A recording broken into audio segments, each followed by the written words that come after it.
Hello everybody, Nero X back again for another episode of Diggin in the Crates, and today we are reviewing the album One Hot Minute by the Red Hot Chili Peppers.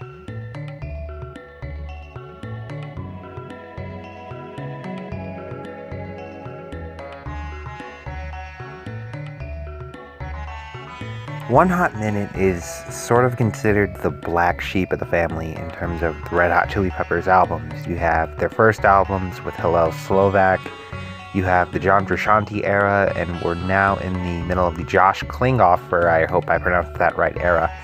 But One Hot Minute is sort of, like I said, it's sort of the black sheep of the family because it was an album made after Blood Sugar Sex Magik. And Blood Sugar Sex Magik was huge, both in sales and, influence on pop culture at the time. And John Frusciante, their guitarist at the time, had become really uncomfortable with the fame and all of that.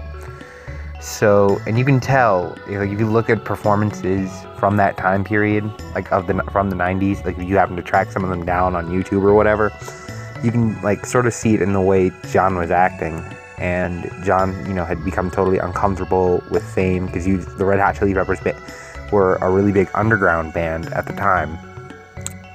So John left the band, at the end of a tour, and they got Dave Navarro from Jane's Addiction in to replace him for the next album. They had a stand-in guitarist, finish out some more tour dates and whatnot, but Dave Navarro was their guitarist for the album One Hot Minute and for the foreseeable future. And, a lot of, I say Red Hot Chili Peppers purists will say that, this is their weakest album. And, I can genuinely see why people would say that, but enough of that. Let's get on into the full meat of this review.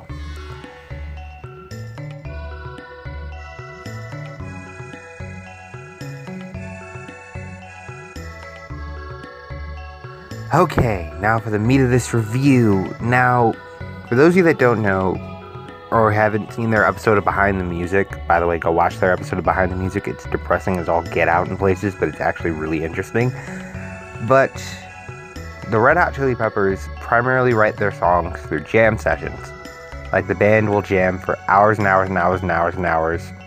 They'll have a bass line that they and then they'll put chords over it, put a drum to it, and they'll structure a song out, and then Anthony will write the lyrics out. They'll go over it a few times, and boom, there you go, you've got a Red Hot Chili Peppers song. Now, Dave Navarro, because he was in Jane's Addiction, they had a different songwriting process. It was more, what's the word I'm looking for here? Structured. Yes, I think would be the right word. And to jump from Jane's Addiction to the Red Hot Chili Peppers, and that's a totally different songwriting process, as well as, the chemistry of the band was kind of off during this time period, and you could hear it in that album. I mean, it still has its high points. My Friends is definitely, one of the better Red Hot Chili Peppers ballads. If you could say the Red Hot Chili Peppers make ballads with a straight face. But as far as a slow song goes, it's definitely one of the better songs on that album. Aeroplane is, it's a decent song. It's not the best song they've ever done, in my opinion, but it's certainly, it's not as bad as people say it is. I kind of look at this album like how hip-hop fans look at Drake.